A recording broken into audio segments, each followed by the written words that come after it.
So I want to return to these verses by Nagarjuna, that His Holiness had recommended to some of us in India.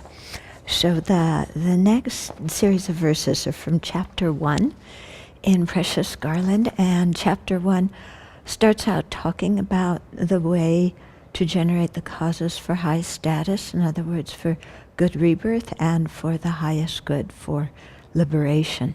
And so these, and talking about the causes for the highest good, then he talks about, of course, the wisdom realizing emptiness or selflessness. So that's where these verses come in that kind of context. Okay? So they're also quite famous verses. You find them in many different places. So the first one says, a person is not earth, not water, not fire, not wind, not space, not consciousness, not all of them. What person could there be other than these? Okay, so here, when he's talking about earth, water, fire, wind, and space, those are the 5 physical elements. And then, or they say elements or constituents, and then consciousness is the 6th constituent. It's not something physical. But based on your 5 material causes, plus the addition of consciousness, then we have the basis of designation for the person. But the person is not its basis of designation. So if the person existed inherently, then it should be findable in the basis of designation among these 6 constituents.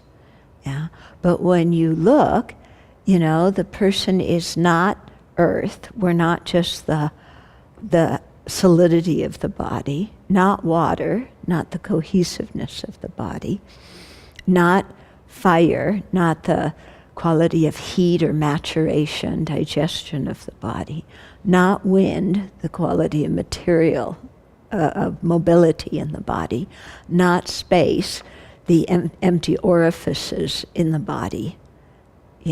So we're not our body. And the person also isn't consciousness.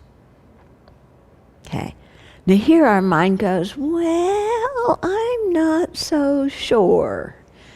Because sometimes we think, but I am my body. Sometimes that comes quite strong, doesn't it? I am my body. If you're hurting my body, you're hurting me. I am my body. But then if we reflect on that, it's not terribly difficult to understand that we're not really our body. That the body is just something material, but that a human being is something much more than something material. Okay? At least if you're a scientific reductionist, then I don't know. They seem to say that you are your body, that the person maybe is the brain, although that doesn't make much sense, because if you put the brain out there alone, the brain's not going to act like a person. Okay?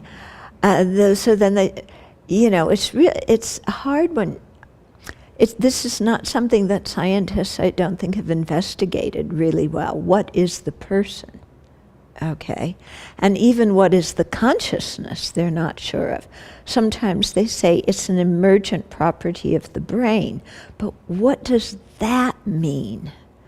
An emergent property of the brain. It's something that came from the brain, but what is it? Okay? So if we look, just on a physical level, I think it's not too difficult to say we're not our brain. We're not our body. Because if you cut the person open, you're not going to find, if you cut the body open, you're not going to find the person. Yeah. I mean, centuries ago, they had this idea of a little homunculus. What was it? Behind the pineal gland, this little person's hanging out there. But that also had some kind of form, didn't it? It was like a small person that was hanging out there. Yeah. But, and that's really saying that we are our body, isn't it? If within our body there's another miniature person. Yeah. But it's good to spend some time and really check, are you your body? Are you any of the material elements in your body? Are you any of the organs of your body? Any of the limbs, the bones, Really spend some time checking your body and seeing, if, what the person is the body. Yeah. And then you check, is the person the consciousness? This one's harder, because we have this whole thing, I think, therefore I am. So I'm the thinker, But what's thinking? Is the person thinking or is the consciousness thinking? Who's performing the action of thinking?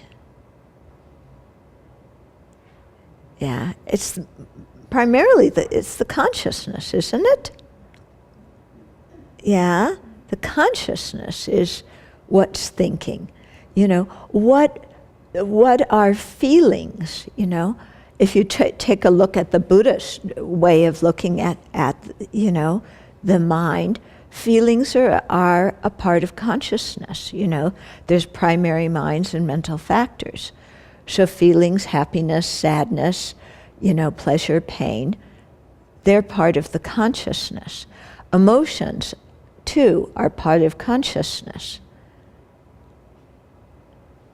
Okay? So then, is the person the same as the consciousness? Well, if it is, then, again, which consciousness? You might say, well, all of those different minds and mental factors together, but then which moment of that? They're all changing, and you can't have, all those mental factors cannot exist simultaneously because some of them are opposites to each other, love and hate and so on. They're opposites. And you can't just say the collection of them, because the collection is just a bunch of individual parts. Okay? So it's really good, check. This requires more time, because there's a much stronger feeling that I am my consciousness. And especially when you think of going from lifetime to lifetime, then we say, oh, okay, my body dies, my body's not me. That's clear, our body's not going to go on to the next lifetime. But my mind is going to go on to the next lifetime. And even, that's so in the Buddhist scriptures. So I am my mind, I am my consciousness. So we'll come up with thinking like that. But again, we have to look more closely. And if we are our mind, then which state of mind? Because within one day we have so many different mental experiences, don't we? Are we the awake mind, the sleeping mind, the dreaming mind? Among the awake mind, are we the happy mind, the miserable mind, the spaced out mind, the alert mind? Are we the angry mind? Are we the wisdom mind? Within one day, there's so many different mental states. So can we isolate one of them and say that's the one that is the person? So search there. Search through all these different parts of the mind and see if you can find who you are. So we'll leave it at that right now. Okay, you have some homework to do.